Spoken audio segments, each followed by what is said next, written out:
Meaningful transactions. So the standard, I think, is being increased all the time for what people are willing to pay for. This is an example from Madden Superstars. This is the Ultimate Pack. It's one of the better selling virtual goods in the game. And it allows you to increase the quality of your team by buying the best quality pack of player cards. And people are willing to pay for an item that they understand that has a real-world correlation that they can identify with. These are real players with real NFL stats behind them, and therefore much more tangible. It's about as close to a tangible item as you can get while still being in the virtual world. And this is obviously a game that appeals very, very much to a male audience, who I think, based on some of the previous comments and presentations, have been maybe a harder audience to penetrate, or a more expensive one.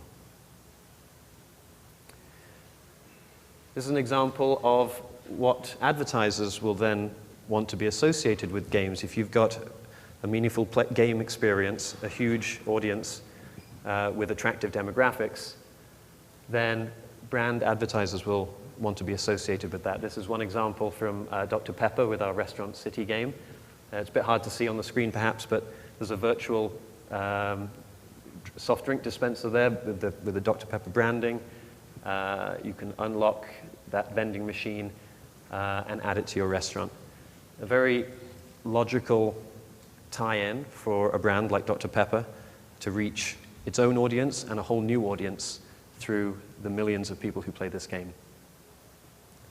And this is just one example, and I think in years to come we'll look back on this and the other examples that have been shown today and conclude that they are probably pretty basic and pretty simple compared to what we will take on and what technology will allow us to deliver and what our imaginations will unlock in terms of integrated brand experiences. This is another example we're very proud of. We launched this actually at this same event in London a few weeks ago, which was actually held at Stamford Bridge, which is Chelsea Football Club's stadium in London. Chelsea, for those of you who don't know, is one of the world's premier soccer teams. It hurts me to say that as a Liverpool supporter, but it's true. They're a great, great team. This is their homepage on the web, not their Facebook page. And what you see there is the FIFA Superstars game embedded in their website, so that their fans, as they come to this site in their millions, can play the game without ever leaving the Chelsea site. They can get exclusive Chelsea-branded content. That's a win for the player, that's a win for Chelsea, and it's more DAUs for us. And to use an overused metaphor of an iceberg, I think this is just the beginning. I think we'll look back in just a year from now at events like this, and we'll marvel at how far things have come. I know we're getting a lot of interest from brand advertisers and media agencies who all want to get a start, experiment, dip their toe in this water. Some of the questions earlier were about what are the metrics and the standards for this. I don't think they've emerged yet. I thought Peter spoke very well to that. But they will, just like any other media platform as it emerges. It's a period of experimentation and iteration, and rapidly standards and formats and benchmarks for data will emerge.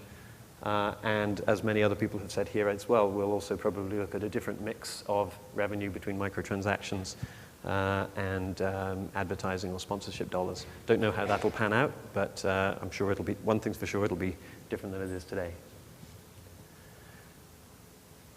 One shameless plug, we at Playfish in San Francisco, London, Beijing, and Norway are hiring, so come and be part of our brand as we build it.